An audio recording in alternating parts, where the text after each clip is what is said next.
चलो बच्चे आवाज बंद करो बेटा जरा जल्दी से। बोर्ड पर देखो, लास्ट टर्न पे प्लेन मिरर स्टार्ट किया था जिसमें बेसिक हो गया था। लास्ट के 2 पॉइंट्स और बच्चे हैं, उसके बाद स्फेरिकल मिरर शुरू करते हैं और कुछ क्वेश्चंस लेते हैं। प्लेन मिरर की सबसे इंपॉर्टेंट प्रॉपर्टी जो कॉपी में लिखी है वो ये थी कि प्लेन मिरर के सामने जितने डिस्टेंस पर ऑब्जेक्ट होता है उतने डिस्टेंस पर पीछे इमेज बनती है।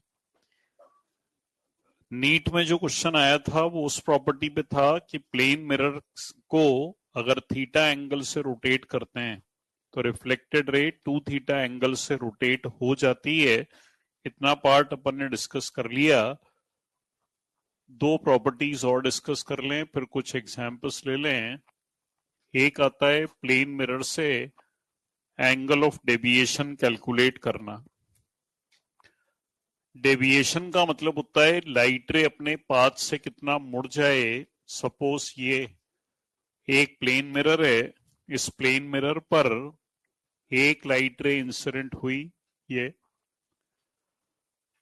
अगर मिरर नहीं होता तो लाइट रे सीधे चली जाती, लेकिन मिरर से टकराने के बाद लाइट रे अपने पाथ से मुड़ती है, रिफ्लेक्ट हो जाती है। ये रिफ्लेक्ट हुई तो जितना अपने पाथ से मुड़ी उसको कहते हैं एंगल ऑफ डेविएशन। फिगर में ये इंसिडेंट रे, ये रिफ्लेक्टेड रे, तो बीच में आएगा नॉर्मल। अगर ये नॉर्मल है तो angle of incidence is equal to angle of reflection. Mathematics में एक स्ट्रेट लाइन पर बनने वाले सारे एंगल्स का सम 180, सबको जोड़ के 180 से इक्वेट कर दें। यहां से डेल्टा का एक्सप्रेशन निकाल लें। लॉस ऑफ रिफ्लेक्शन से आई और आर बराबर होते हैं। डेल्टा का एक फॉर्मूला लिख सकते हैं 180 माइनस 2i, दूसरा फॉर्मूला लिख सकते हैं 180 माइनस 2r। आगे जाके मिरर के साथ जब प्रिज्म या लेंस कंबाइन होता है तब इस फॉर्मूले की जरूरत पड़ती है, एंगल ऑफ डेविएशन। इसी तरीके से एक वेलोसिटी की प्रॉपर्टी भी देख लेते हैं। लास्ट टर्न पे लिखा था कि प्लेन मिरर के सामने जितने डिस्टेंस पर ऑब्जेक्ट होता है उतने डिस्टेंस पर इमेज फॉर्म होती है। ये मैथमेटिकली वेरीफाई कर चुके। इस फिगर में अगर ऑब्जेक्ट को पास लाएं तो इमेज भी पास आएगी, क्योंकि बनना तो सेम डिस्टेंस पर है। अगर ऑब्जेक्ट को दूर ले जाएं तो इमेज भी दूर जाएगी। इसका मतलब जिस वेलोसिटी से ऑब्जेक्ट चलेगा उसी वेलोसिटी से इमेज मूव करेगी। पेपर में हो सकता है कि कभी क्वेश्चन में काम आए कि find the velocity of image with respect to mirror, या find the velocity of image with respect to object. अगर मिरर के रेस्पेक्ट में बोला जाए तो v, अगर ऑब्जेक्ट के रेस्पेक्ट में बोला जाए तो 2v, क्योंकि रिलेटिव वेलोसिटी निकालने के लिए एक में से दूसरे को सब्ट्रैक्ट करेंगे। दोनों एक दूसरे के अपोजिट डायरेक्शन में, इसलिए दोनों सब्ट्रैक्ट करेंगे तो वहां से आंसर आ जाएगा 2v। लास्ट टर्न पे डिस्कस हुआ था कि प्लेन मिरर सिलेबस में नहीं है, ये केवल बेसिक वो प्रॉपर्टीज बताई जा रही हैं जो किसी दूसरे चैप्टर के साथ लिंक होकर अगर आ जाएं तब की जरूरत के हिसाब से अपन इस पार्ट को डिस्कस कर रहे हैं। जहां से नीट का सिलेबस शुरू होता है उसमें पहला पार्ट आता है जिसको कहते हैं रिफ्लेक्शन फ्रॉम स्फेरिकल सरफेसेस, जिसमें मेनली स्फेरिकल मिरर का डिस्कशन हमको शुरू करना है। तो यहां से सिलेबस आगे बढ़ता है जिसमें पहला पार्ट है स्फेरिकल मिरर। पहले पार्ट में केवल प्लेन मिरर था, दूसरे में स्फेरिकल मिरर है। स्फेरिकल मिरर को डिफाइन करने का तरीका, a small part of the sphere is cut and it is polished from one side, that is given the name as spherical mirror. किसी स्फीयर के एक सरफेस को काटा जाए और एक तरफ से पॉलिश किया जाए, जैसे ये एक स्फीयर है, जैसे ये एक स्फीयर है। स्फीयर के छोटे पार्ट को कट करें, ये छोटा पार्ट, ये छोटा पार्ट। कट करने के बाद पॉलिश करने के दो तरीके, या तो स्फीयर को बाहर से पॉलिश करें या स्फीयर को अंदर से पॉलिश करें। अगर स्फीयर को बाहर से पॉलिश करें तो जो मिरर बनता है उसको नाम दिया जाता है कॉनकेव, और अगर स्फीयर को अंदर से पॉलिश करें तो जो मिरर बनता है उसको कहते हैं कॉन्वेक्स। तो मिरर बेसिकली दो तरीके से डिवाइड किया गया है, कॉनकेव और कॉन्वेक्स। ये जो डेफिनेशन मैंने लिखी है ये बड़ी आसान सी डेफिनेशन लगती है। घर जाके जब कोई स्टूडेंट इसको पढ़ता है तो उसके मन में आता है सर इसको तो पढ़ने की क्या जरूरत है, ये तो मुझे पता है सर, मिरर को स्फीयर से काट के बना दें। आईआईटी ने 2008 में ये वर्ड पूछ लिया। एग्जामिनर कोई टफ क्वेश्चन नहीं लाता, एग्जामिनर छोटी छोटी बातों में आपसे कंसेप्ट उलझाता है। एक्चुअली वो ये देखना चाहता है कि कंसेप्चुअली आप कितना स्ट्रांग हो, क्योंकि मैक्सिमम बच्चे रटने वाली कंडीशन पे बन चल रहे होते हैं। 2008 में आईआईटी में स्टेटमेंट था, mirror formula is valid only for those mirrors whose size is small. Is this statement correct or incorrect? Answer की बात बाद में करेंगे, पहले इस छोटे से फिगर को देखें। मैंने स्फीयर के छोटे पार्ट को कट करके पॉलिश किया तो मिरर बना। अगर इस बड़े वाले पार्ट को पॉलिश करते तो मिरर नहीं बनता क्या? बनता। अगर तब भी मिरर बनता तो इस डेफिनेशन में बिग लिखना चाहिए था, क्योंकि बड़े मिरर में अपने आप को देखते हैं तो कॉन्फिडेंस ज्यादा आता है।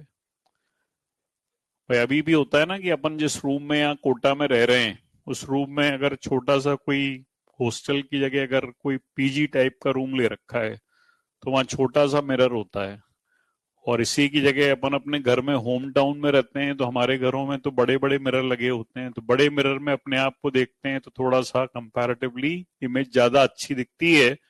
तो फिर डेफिनेशन में स्मॉल क्यों लिख रहे हैं, उसका रीजन जो आईआईटी ने पूछ लिया वो ये था। इस पूरी ऑप्टिक्स में दो तरीके की लाइट रेज होती हैं, एक वो जो प्रिंसिपल एक्सिस के बहुत पास से आती हैं जिनको कहते हैं पैरेक्शियल रेज, एक वो जो बहुत दूर से आती हैं जिनको कहते हैं मार्जिनल रेज। अगर मिरर बड़ा लेंगे तो पैरेक्शियल रेज अपनी इमेज अलग बनाएंगी, मार्जिनल रेज अपनी इमेज अलग बनाएंगी। ऐसी स्थिति में एक ऑब्जेक्ट की दो इमेज बन जाएंगी। जो आगे जाके डिस्कस करेंगे, एक डिफेक्ट है जिसको कहते हैं स्फेरिकल एब्रिएशन। लेकिन अगर छोटा मिरर लेंगे तो केवल पैरेक्शियल रेज मिरर पे टकराएंगी, मार्जिनल रेज ऊपर से निकल जाएंगी। इसलिए इस पूरी ऑप्टिक्स में मिरर और आगे जाके लेंस भी छोटे से छोटा ही लेते हैं। इसी चीज को आईआईटी ने एक स्टेटमेंट के फॉर्म में ले लिया कि mirror formula is valid only for those mirrors whose size is small. ये स्टेटमेंट करेक्ट था। मिरर बनाते समय कुछ basic terms related to mirror. सबसे पहले मिरर हमेशा एक स्फीयर से काट कर बनाया जाता है। तो ये वो स्फीयर है, इस स्फीयर के छोटे पार्ट को कट करने से मिरर बनता है। पॉलिश कर दें, this is a spherical mirror. Sphere का सेंटर जिससे मिरर को काट कर बनाया गया उस सेंटर को कहते हैं सेंटर ऑफ कर्वेचर।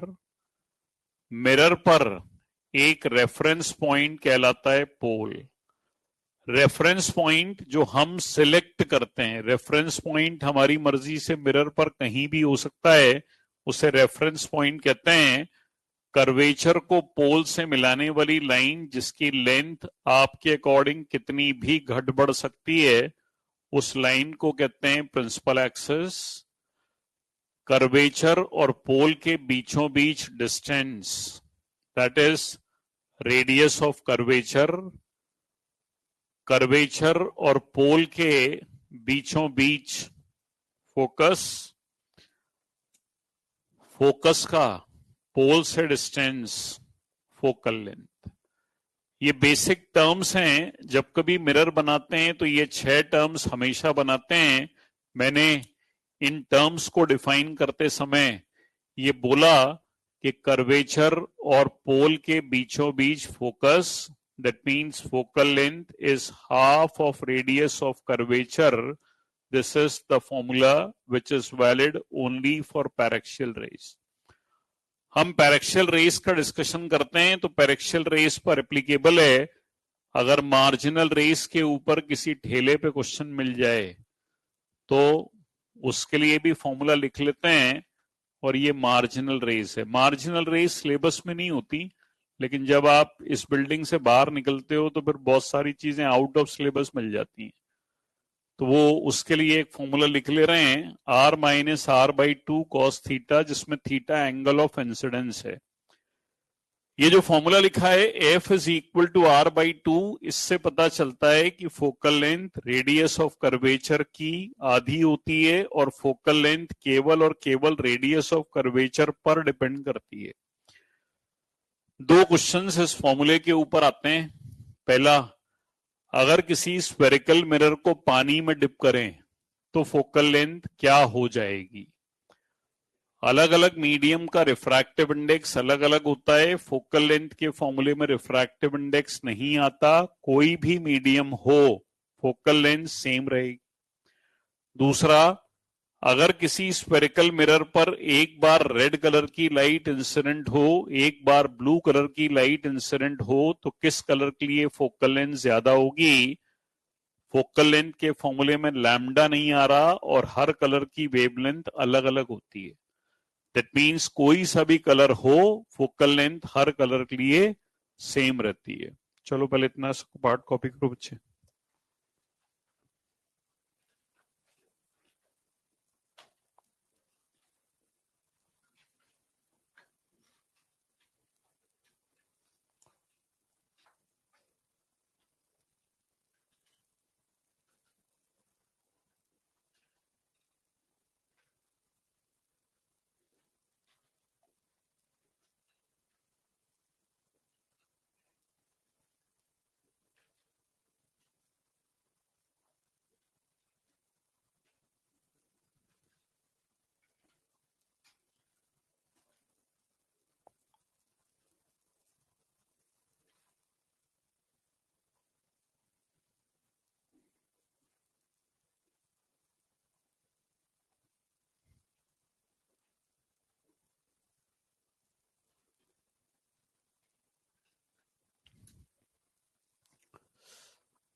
हो गया भाई, लिख लिया?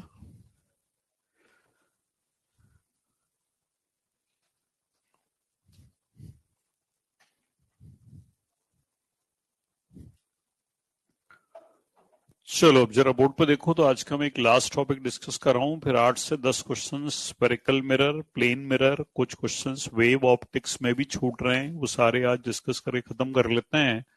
शायद एक्सरसाइज 2 और 3 करने के लिए भी बोला था, वो भी डिस्कस कर लेते हैं जो कुछ बच रहा है आज के लेक्चर में। इसमें एक इम्पोर्टेंट टॉपिक आ रहा है और वो है साइन कन्वेंशन। अगले 2 वीक तक आप जहां भी गलती आप में से जो भी करेगा वो साइन कन्वेंशन पे करेगा, क्योंकि साइन कन्वेंशन मिरर और लेंस में सेम रहते हैं। मैं आज बड़े आराम से सारे डिटेल में एक्सप्लेन कर रहा हूं, जिसके मन में जो डाउट हो वो हाथों हाथ पूछ लेना, क्योंकि एक बार अगर ये रटने की तरफ गए और बाई चांस समझ में नहीं आए तो फिर आप रोज क्वेश्चन गलत करोगे, क्योंकि आप ये डिसाइड ही नहीं कर पाओगे कौन सी क्वांटिटी को कब नेगेटिव लेना है, किसको पॉजिटिव लेना है। तो आराम से कॉपी बंद करके एक बार सारा पार्ट समझ लो और उसके बाद देखें कितने लोग कितने क्वेश्चंस प्रॉपरली कर पाएंगे। चलो जरा बोर्ड पे देखो, सारे कॉपी बंद कर दो थोड़ी देर के लिए। इस सेकंड पार्ट से यानी स्फेरिकल मिरर से नीट में जो क्वेश्चन अक्सर आ रहा है वो मिरर फॉर्मूले से आता है। मिरर फॉर्मूला 1/f बराबर 1/u plus 1/v।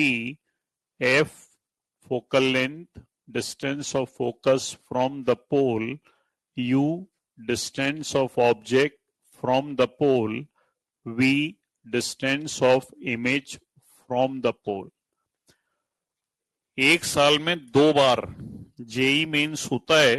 JEE mains में रिसेंटली इसी साल 2024 में एक पेपर में क्वेश्चन आया कि स्फेरिकल मिरर के लिए 1/v और 1/u के बीच में ग्राफ बनाओ। ग्राफ बनाने के लिए ये जो मिरर फॉर्मूला है इसमें 1/u को दूसरी तरफ शिफ्ट कर दें। ये शिफ्ट कर दिया। 1/v y एक्सिस पे है, 1/u x एक्सिस पे है। वहां लिखा है कि फोकल लेंथ कांस्टेंट होती है, तो y बराबर -mx plus c, straight line of negative slope. ये इस साल के पेपर के 4 ऑप्शन में एक ऑप्शन था जिसको टिक करके आना था। नीट में जो क्वेश्चन इस चैप्टर से आया उसमें फिगर ड्रॉ करके मिरर फॉर्मूले का यूज करना था। तो आज जब वो क्वेश्चन करोगे तो फिगर ड्रॉ करते समय फिगर बनाने के कुछ बेसिक रूल्स हैं, उनका ध्यान रखोगे। सबसे पहले जब मिरर बनाते हैं तो मिरर में पोल, फोकस, कर्वेचर, ये 3 पॉइंट्स हमेशा डिफाइंड होते हैं। पहला रूल, अगर कोई light ray parallel to principal axis mirror पर इंसिडेंट होती है तो रिफ्लेक्शन के बाद फोकस से जाएगी पैरेक्शियल रे पर एप्लीकेबल। ये रूल, हम जो कुछ पढ़ रहे हैं वो सब पैरेक्शियल रेस पे पढ़ रहे हैं। मन में ये चीज मत लाना कि सर ये लाइट रे कहां से जा रही है कहां आ रही है। पैरेक्शियल मींस प्रिंसिपल एक्सिस के बहुत पास। सेकंड, अगर कोई लाइट रे फोकस से पास होते हुए मिरर पर इंसिडेंट होती है तो रिफ्लेक्शन के बाद पैरेलल टू प्रिंसिपल एक्सिस चली जाएगी। This becomes the incident ray and this becomes the reflected ray. अगर कोई लाइट रे कर्वेचर से पास होते हुए मिरर पर इंसिडेंट होती है तो जिस रास्ते पर जाएगी उसी रास्ते पर वापस लौट आएगी, जिसको कंडीशन ऑफ नॉर्मल इंसिडेंस भी अपन ने लास्ट टर्न पे नाम दिया था। अगर कोई लाइट रे पोल पर एंगल ऑफ इंसिडेंस आई बनाकर इंसिडेंट होती है तो लॉस ऑफ रिफ्लेक्शन को ओबे करते हुए, यानी एंगल आई बराबर एंगल आर ओबे करते हुए रिफ्लेक्ट हो जाती है। इमेज बनाने के लिए कोई सी भी 2 लाइट रेस अगर याद हो जाएं तो हम आसानी से फिगर बना सकते हैं। तो आप 4 में से कोई से भी 2 रूल याद कर लो तो चल जाएगा। हालांकि लेंस और मिरर जब कंबाइन होते थे तो उसमें हमेशा थर्ड रूल काम में आता था, पर चांस की बात है नीट ने कहा कि रूल हटाओ, यानी combination of lens and mirror को ही लास्ट ईयर सिलेबस से हटा दिया, तो थर्ड रूल को भी बेकार कर दिया। एक आध क्वेश्चन करके दिखाएंगे लेंस वाले चैप्टर में कि कैसे ये रूल काम करता था। इसके बाद बात करते हैं, दो तरीके के मिरर अपन ने बात करनी है, जिसमें पहला है कॉनकेव मिरर। कॉनकेव मिरर एक ऐसा मिरर है जिसमें स्फीयर के छोटे पार्ट को कट करके बाहर से पॉलिश करते हैं, तब कॉनकेव मिरर बनता है। पोल, फोकस, कर्वेचर, एक पॉइंट को नाम दे दें इन्फिनिटी। इस कॉनकेव मिरर के सामने ऑब्जेक्ट को 6 अलग अलग कंडीशंस में रख सकते हैं। ये वो 6 अलग अलग कंडीशंस हैं। इन 6 कंडीशंस के रिस्पॉन्डिंग 6 अलग अलग जगह इमेज फॉर्म होती है। ये वो 6 अलग अलग इमेज फॉर्मेशन वाले पॉइंट्स हो गए। सबसे पहले पढ़ने का तरीका देख लें। Object at infinity, image at focus, object between infinity and C, image between C and F, object at C, image at C, object between C and F, image beyond C, object at focus, image at infinity, object between focus and pole, image beyond the mirror। जिस तरफ object है उस तरफ image बनती है तो real inverted होती है, दूसरी तरफ इमेज बनती है तो वर्चुअल इरेक्ट होती है। ये नेचर याद करने का तरीका, पहली 5 इमेज रियल इन्वर्टेड बनेगी, 6th इमेज वर्चुअल इरेक्ट बनेगी। आखिरी बात साइज याद करने का। साइज याद करने का तरीका आसान है, पहली दोनों इमेज छोटी, थर्ड सेम साइज और 4, 5, 6 बड़ी। इस तरीके से रटने वाले लोग आसानी से क्वेश्चंस कर ले जाते हैं। कैसे? मॉड्यूल में ऐसे छोटे छोटे क्वेश्चंस खूब सारे दिए हैं। अगर कॉनकेव मिरर के सामने ऑब्जेक्ट और पोल या ऑब्जेक्ट को फोकस और पोल के बीच में रखें तो इमेज की पोजीशन और नेचर बताओ। पोजीशन हो गई बियॉन्ड द मिरर, नेचर हो गया वर्चुअल इरेक्ट एंड लार्ज। तो ऐसे छोटे छोटे क्वेश्चंस यहां से आसानी से हो जाएंगे। इसी तरीके से अगर मैं कॉन्वेक्स मिरर की बात करूं तो आज बताया कॉन्वेक्स मिरर में स्फीयर के छोटे पार्ट को कट करके अंदर से पॉलिश करते हैं। तो यहां एक स्फीयर जिसके छोटे पार्ट को कट करके अंदर से पॉलिश किया, ये पॉलिश कर दिया। पोल, फोकस, कर्वेचर, एक ऑब्जेक्ट ये आ गया। इस ऑब्जेक्ट को जब मिरर के सामने रखेंगे तो लाइट रे ऑब्जेक्ट से चली, मिरर पे टकराई, रिफ्लेक्ट हो गई। कोई सा भी रूल याद कर सकते हो और कोई सा भी लगा सकते हो, ऐसा कुछ नहीं है कि सर कोई एक ही लगाएंगे या सेकंड लगाएंगे। सपोज मैं 4th रूल लगा दूं, एक लाइट रे पोल पर इंसिडेंट हुई, जितने एंगल पर इंसिडेंट हुई उतने एंगल पर रिफ्लेक्ट हो। फिगर देख के समझ में आता है कि दोनों लाइट रेस आगे जाके कहीं नहीं मिलेंगी।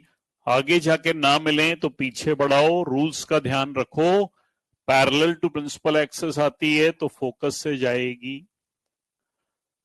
यहां तो पीछे बढ़ाना है केवल। पीछे बढ़ाने पर दोनों जहां मिली वहां इमेज बनी, पीछे बढ़ाने पर इमेज बनती है तो वर्चुअल होती है, इरेक्ट होती है, ऑब्जेक्ट के रेस्पेक्ट में छोटी, डिमिनिश्ड है। कहां बन रही है? Between pole and focus. ये कॉन्वेक्स मिरर में इमेज फॉर्मेशन है। कॉनकेव में 6 कंडीशंस थी, कॉन्वेक्स में एक ही कंडीशन है। कॉन्वेक्स मिरर में ऑब्जेक्ट को कहीं भी रखें, कहीं भी का मतलब पोल के सामने आप इसको इन्फिनिटी तक ले जाओ, कहीं भी रखें, इमेज हमेशा सीधी और छोटी बनेगी। इस प्रॉपर्टी का use, it is used as a rear view mirror in vehicles, car में, बस में, ट्रक में, किसी भी गाड़ी में साइड में जो मिरर लगा होता है जिससे पीछे से आने वाला ऑब्जेक्ट छोटा और सीधा दिखाई देता है, वो ये rear view mirror convex mirror कहलाता है। कॉनकेव मिरर की सिक्स्थ कंडीशन की वजह से आप लोग आगे भविष्य के ईएनटी डॉक्टर्स, ईएनटी स्पेशलिस्ट, या it is also used as a shaving mirror. Ear, nose, tongue specialist, ENT doctors इस कॉनकेव मिरर की सिक्स कंडीशन का यूज करते हैं। शेविंग मिरर में सिक्स कंडीशन का यूज होता है। ईएनटी डॉक्टर्स के पास एक स्टील की स्पून में आगे एक छोटा सा मिरर होता है जिससे वो किसी भी छोटे ऑब्जेक्ट को एनलार्ज फॉर्म में देखते हैं। दांतों में बीच में जो स्पेस होता है उसमें कैविटी देखने के लिए डॉक्टर्स ये स्टील की स्पून को माउथ में डालते हैं। इसमें आगे मिरर लगा होता है तो दो दांतों के बीच में कोई कैरी या कैविटी होती है तो वो आसानी से दिख जाती है। शेविंग मिरर, जब शेविंग मिरर बोलते हैं तो शेविंग मिरर याद तो सबको है कि हाँ शेविंग मिरर होता है, पर एक बड़ा प्यारा सा क्वेश्चन है कि कॉनकेव मिरर की जगह अगर प्लेन मिरर से शेव बनाते तो नहीं बनती क्या? बनती ना, तो बनती तो प्लेन मिरर ही लिखना चाहिए था ना, कॉनकेव क्यों लिख रहे हैं बेटा? प्लेन मिरर की प्रॉपर्टी लास्ट टर्म पर डिस्कस हुई थी कि जिस हाइट का व्यक्ति आधी लेंथ का मिरर चाहिए, सपोज किसी व्यक्ति को, मुझे सपोज यहां से दिल्ली जाना है तो 6 फीट के आदमी को कम से कम 3 फीट का मिरर चाहिए।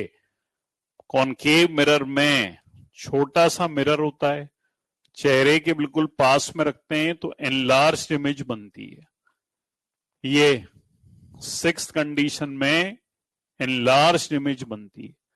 शेविंग किट में छोटा सा मिरर होता है, आसानी से रख लिया जाता है, यानी पोर्टेबल स्पेस में भी आ जाता है।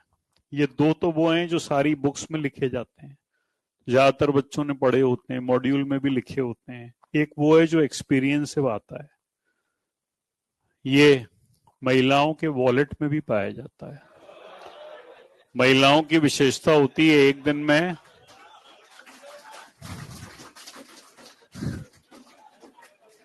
पूरा तो सुना ही नहीं आपने, ताली पहले बजा दी यार। महिलाओं की विशेषता होती है एक दिन में 8 से 10 बार चेहरा देखती हैं, अंतर कुछ भी नहीं आता। तो वहां ये मैं अपना एक्सपीरियंस बता रहा हूं। जो बड़ी बड़ी कंपनीज होती हैं, वॉलेट बनाने वाली कंपनीज, वो वॉलेट में मिरर लगा के देती हैं। एक बड़ी अच्छी कंपनी है जिसका नाम है बटरफ्लाई। बटरफ्लाई का पर स्टार्टिंग आती है 2,500 रुपए से, उसमें ये वॉलेट लगा हुआ आता है। मेरा ही कार्ड यूज होता था। ये चीजें बड़ी इंपॉर्टेंट हैं, समझ में आना चाहिए बेटा, लाइफ में आगे भी काम आती हैं। पढ़ना तो ठीक है, आगे की जानकारी भी होना चाहिए कि कैसे अपने को पिटना है, मरना है। चलो समझ गए ना। देखो मैं लाइफ में आपको बचा के चलता हूं। अब यहां सुनना अब आप, क्योंकि अब आपको ये समझ में नहीं आया तो बस अगले 10 दिन तक आप मुझे परेशान करोगे और टेस्टों में गड़बड़ करोगे, क्योंकि इस टेस्ट में तो वेव ऑप्टिक्स ही आ रही है। अगले टेस्ट में रे ऑप्टिक्स में क्वेश्चन जो भी आएंगे न्यूमेरिकल, वह आप गलती करोगे इसकी वजह से। तो भैया बड़े ध्यान से समझना, और कोई ऐसा लगे कि सर ये वाला पॉइंट समझ में नहीं आया तो दोबारा पूछ लेना। यहां देखो, साइन कन्वेंशन को डिस्कस करने के लिए मैंने एक मिरर बनाया और एक मैथमेटिक्स का कार्टेशियन कोऑर्डिनेट सिस्टम बनाया। मैथमेटिक्स के कोऑर्डिनेट सिस्टम में एक्स एक्सिस वाई एक्सिस एक दूसरे को जहां काटते हैं उसको ओरिजिन माना जाता है, और मैथमेटिक्स में सारे डिस्टेंस ओरिजिन से मेजर करते हैं। फिजिक्स में ओरिजिन का काम करता है पोल, तो पहला sign convention says all distances are measured from the pole. Question में ये वर्ड डिफाइन नहीं होता, जैसे क्वेश्चन में लिखा होगा an object is placed at A distance of 20 centimetre. अब ये नहीं लिखा जाएगा 20 सेंटीमीटर फ्रॉम द पोल, मान के चलना है कि the distance is given from the pole. Second point, mathematics में ओरिजिन के लेफ्ट में नेगेटिव एक्स एक्सिस होता है, राइट में पॉजिटिव एक्स एक्सिस होता है। फिजिक्स में पोल के लेफ्ट में डिस्टेंस नेगेटिव होता है, राइट में डिस्टेंस पॉजिटिव होता है।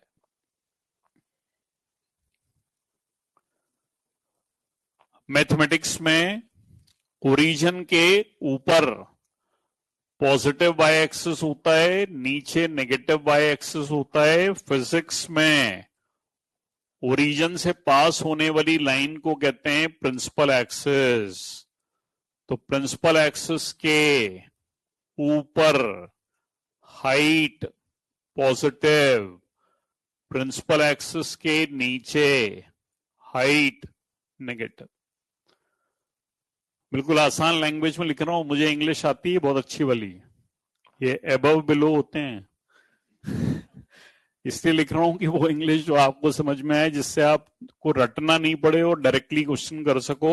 अब देखो इसका मीनिंग सीखो। ऑब्जेक्ट हमेशा प्रिंसिपल एक्सिस के ऊपर रखा होता है, तो ऑब्जेक्ट की हाइट हमेशा क्वेश्चन में प्लस में लोगे। अगर इमेज रियल इन्वर्टेड बनेगी तो प्रिंसिपल एक्सिस के नीचे बनेगी, तो हाइट नेगेटिव लोगे। अगर इमेज वर्चुअल इरेक्ट बनेगी तो प्रिंसिपल एक्सिस के ऊपर बनेगी, तो हाइट पॉजिटिव लोगे।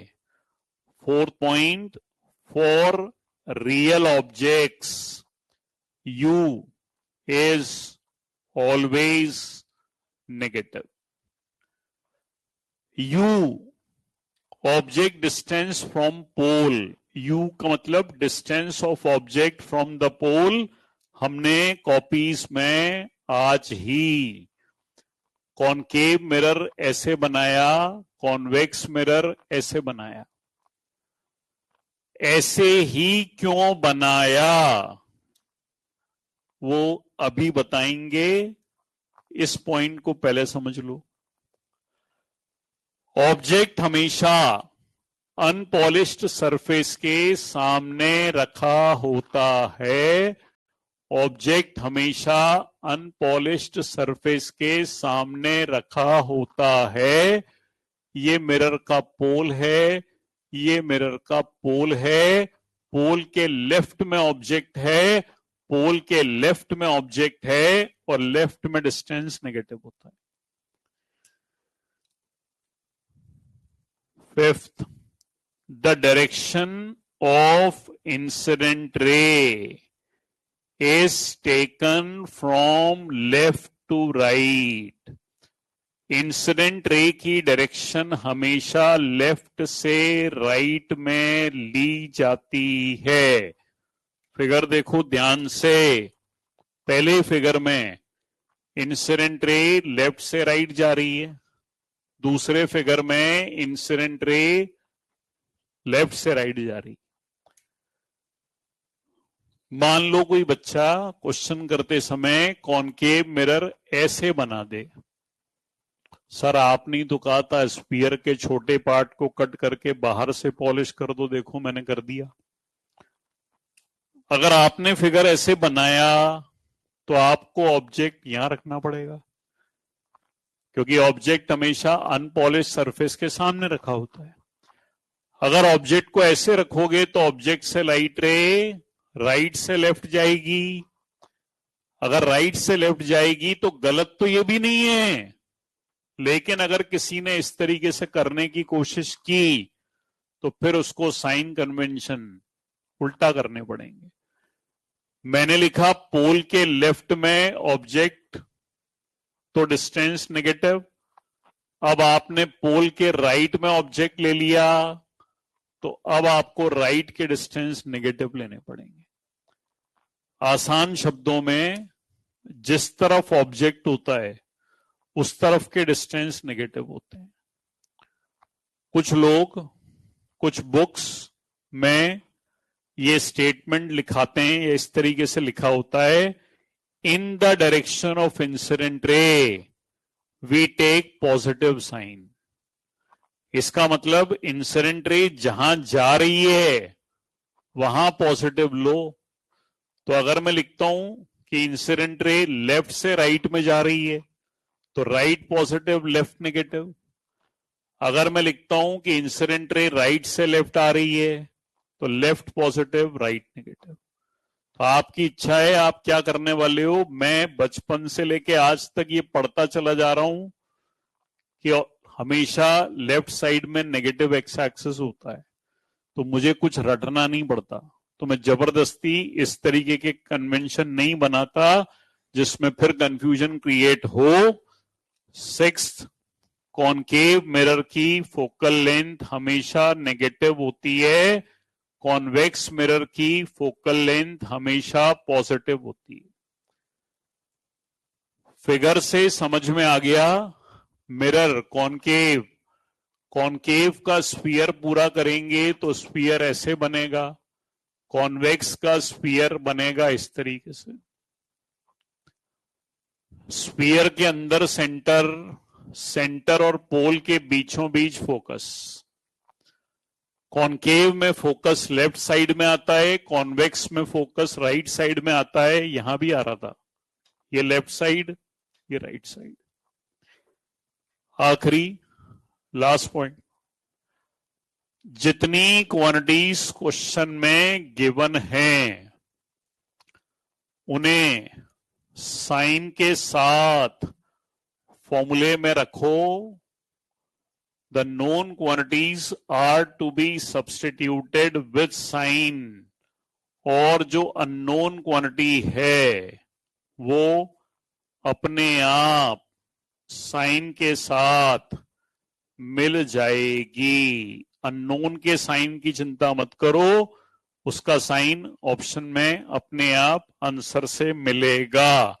ये 7 साइन कन्वेंशन मिरर और लेंस दोनों में सेम रहते हैं। लेंस में दोबारा नहीं पढ़ाए जाते, सेम टू सेम वैल्यूज रखी जाती हैं। आज क्वेश्चन आपको करना है, एक मैं सिखा देता हूं ताकि जो पहली बार कर रहा है या जो लगातार गलत क्वेश्चंस करता चला जा रहा है वो एटलीस्ट आज कुछ तो चीज सही कर ले।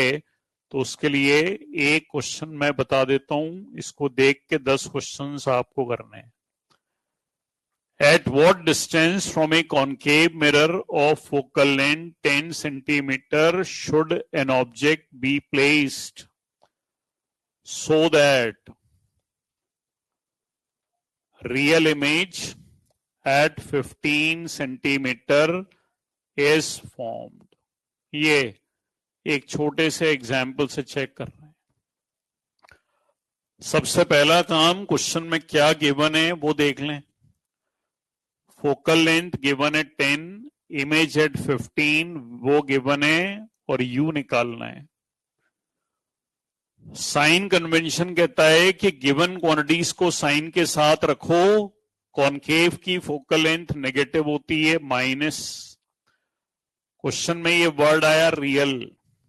कॉनकेव में जिस तरफ ऑब्जेक्ट उस तरफ इमेज तो रियल, इसका मतलब रियल इमेज लेफ्ट साइड में बन रही है तो वी भी नेगेटिव। यू निकालना है, यहां लिखा है कि यू हमेशा नेगेटिव होती है, लेकिन जो अननोन क्वांटिटी है उसका साइन पहले से मत लो, आंसर में अपने आप मिलेगा। 1/f बराबर 1/u प्लस 1/v, 10 और 15 का एलसीएम 30, यहां से u आ गया -30। आखिरी चीज ऑप्शन देखना, 4 ऑप्शंस में आंसर 2 तरीके से होता है। पहला, आपने आंसर निकाला -30, ऑप्शन में होगा 10, 20, 30, 40। मैग्नीट्यूड लिखा होगा 30, टिक करो, आगे बढ़ो। दूसरा तरीका ऑप्शन में होगा +10, -10, +30, -30। आपने आंसर निकाला -30 और ऑप्शन में था -30, तो -30 टिक करो। आज तक केवल एक बार, जब आप पैदा नहीं हुए थे 1991 में, आंसर 4 ऑप्शंस के साथ आया, नहीं तो आंसर हमेशा मैग्नीट्यूड वाइज आता है। ऐसा नहीं कर देना, पता चला हमने तो सर -30 निकाला था, ऑप्शन में नहीं था, तो मैंने सोचा बोनस, क्योंकि एरन में आके एक बड़ी अच्छी आदत लगती है बोनस। हर टेस्ट में 2-3 क्वेश्चन होते ही हैं बोनस, तो ये बोनस नीट में नहीं होता, और होता है तो फिर सबको ही मिल जाता है। तो जो बेस्ट पॉसिबल ऑप्शन हो उसको टिक करने की कोशिश करना। करो कॉपी और लिखो एग्जाम्पल्स, चलो।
हो गया, लिख लिया?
चलो बच्चे, कुछ एग्जाम्पल्स लिखो, चलो।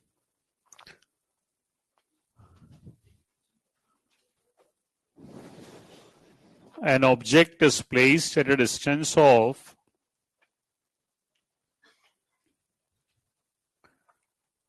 an object is placed at a distance of 14 centimeter. An object is placed at a distance of 14 centimeter from a convex mirror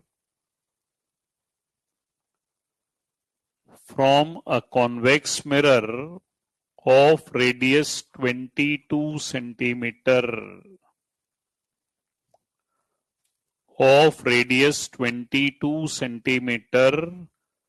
then find the position of image formed.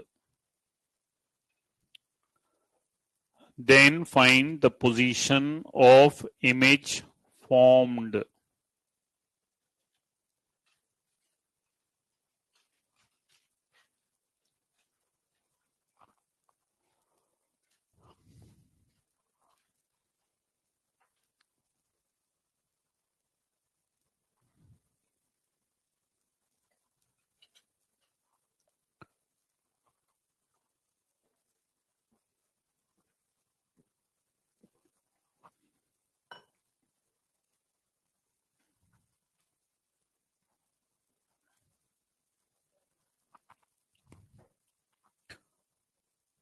Mirror फॉर्मूले में रख के solve करो. Focal length is half of radius of curvature.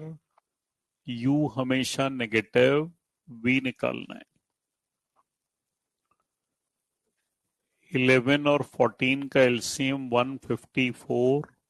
This is 154 by 25, which is 6.16 centimeter.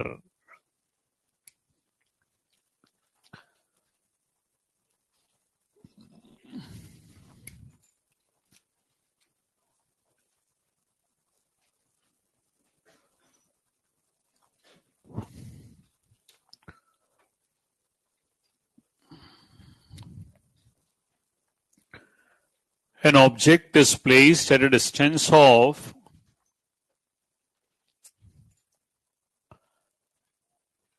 An object is placed at a distance of 1.5 f. Code पे लिखा भी है. An object is placed at a distance of 1.5 f from a concave mirror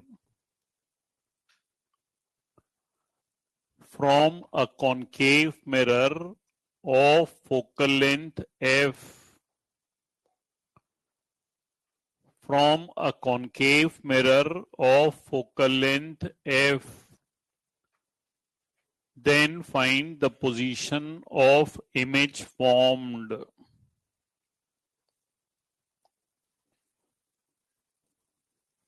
Then find the position of image formed. NEET 2021.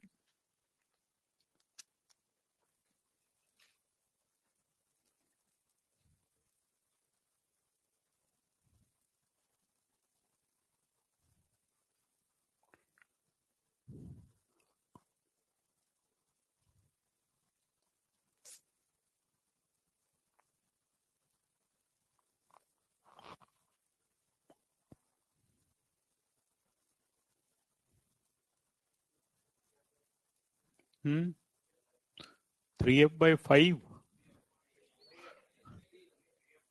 Concave की focal length negative, you हमेशा negative, we निकालना है। F और 1.5f का एलसीएम ले लें, -3f।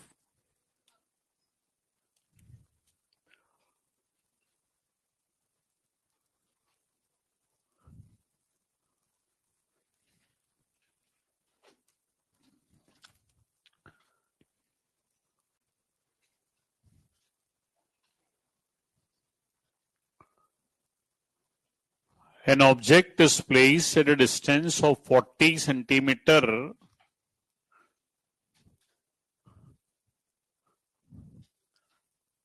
An object is placed at a distance of 40 centimeter from a concave mirror. An object is placed at a distance of 40 centimeter from a concave mirror of focal length 15 centimeter. Of focal length 15 centimeter. If the object is shifted, if the object is shifted 20 centimeter towards the mirror, 20 centimeter towards the mirror, then find the shifting of the image. Then find the shifting of the image. NEET 2018 mirror फॉर्मूले से करो।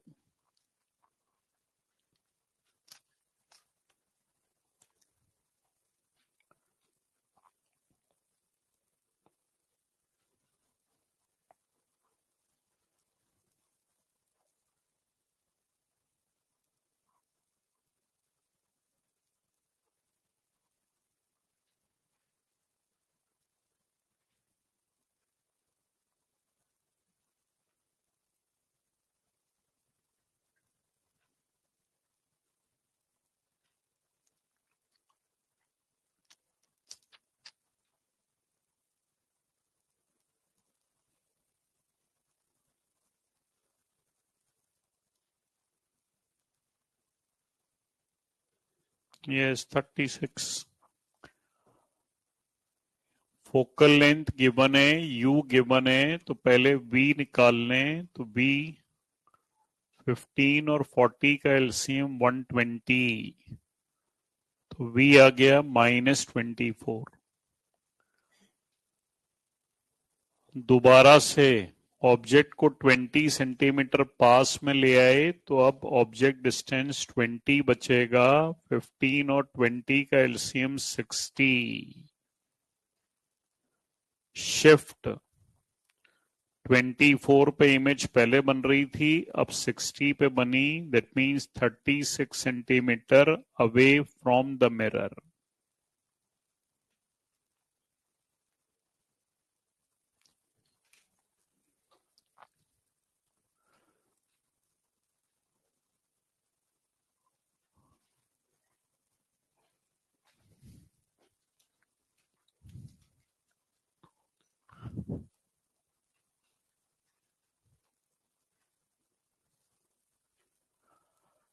An object is placed at a distance of 10 centimeter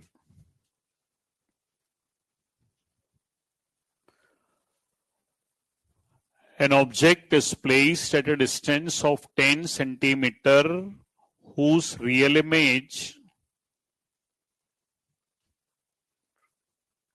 An object is placed at a distance of 10 centimeter whose real image is formed at 20 centimeter from a concave mirror. Whose real image is formed at 20 centimeter from a concave mirror. If the object is shifted by If the object is shifted by 0.1 centimeter towards the mirror,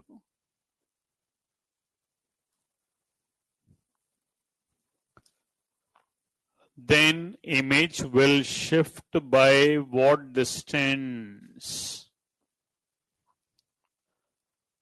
Then image will shift by what distance? Same तरीके का question है, AIIMS का question है, datas थोड़े से tricky हैं calculation wise.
हाँ बेटा,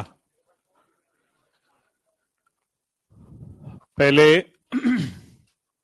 u गिवन है 10, v गिवन है 20, तो इससे फोकल लेंथ आ गई -20/3.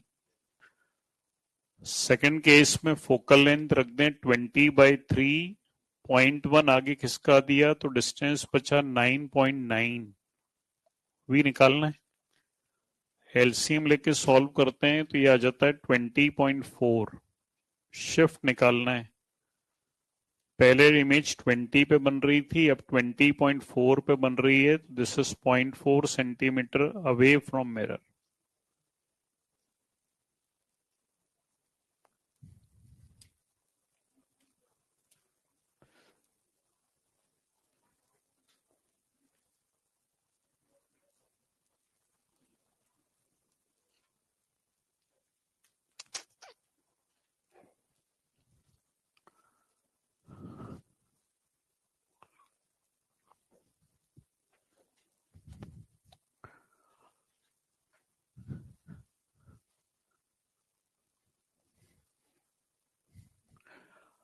A point source of light is placed at x distance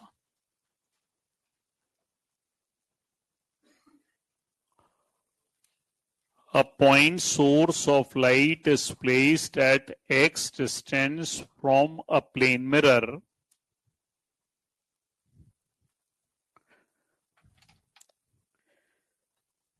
A point source of light is placed at x distance from a plane mirror from which the light rays are incident normally.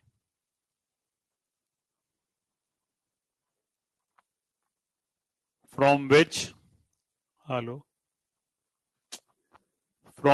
the light rays are incident normally. हाँ बच्चे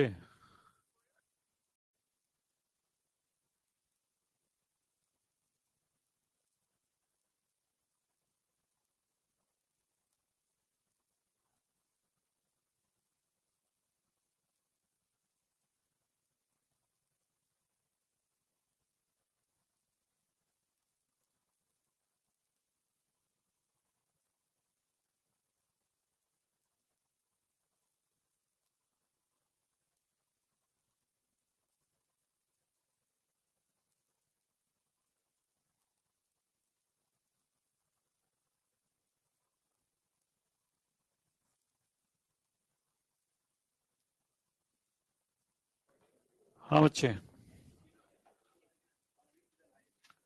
from which the light ray is incident normally. Now the mirror is rotated by small angle theta. Now the mirror is rotated by small angle theta so that reflected spot is displaced by y, so that the reflected spot is displaced by small y. Then find theta. ये वो NEET का plane mirror में एकमात्र question है जो हमने last में एक टॉपिक डिस्कस किया था, rotation of mirror.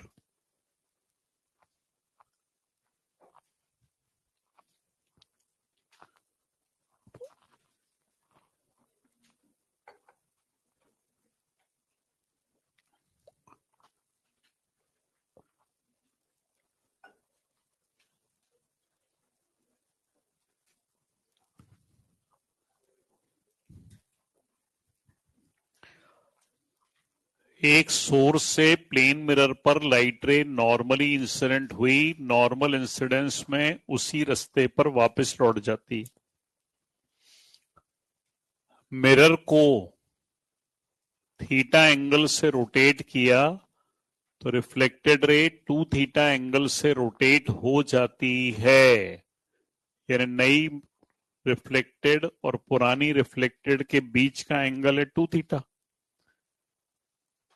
Reflected spot y shift हो गया. पहले रिफ्लेक्टेड पॉइंट ये था, अब रिफ्लेक्टेड पॉइंट ये है, y शिफ्ट हो गया. तो थीटा निकालना है. टिग्नोमेट्री से कर सकते हैं. tan 2 theta is equal to perpendicular upon base. Trigonometry में एंगल छोटा हो तो tan थीटा को थीटा से रिप्लेस कर दें. यहां से थीटा निकाल लें, y/2x.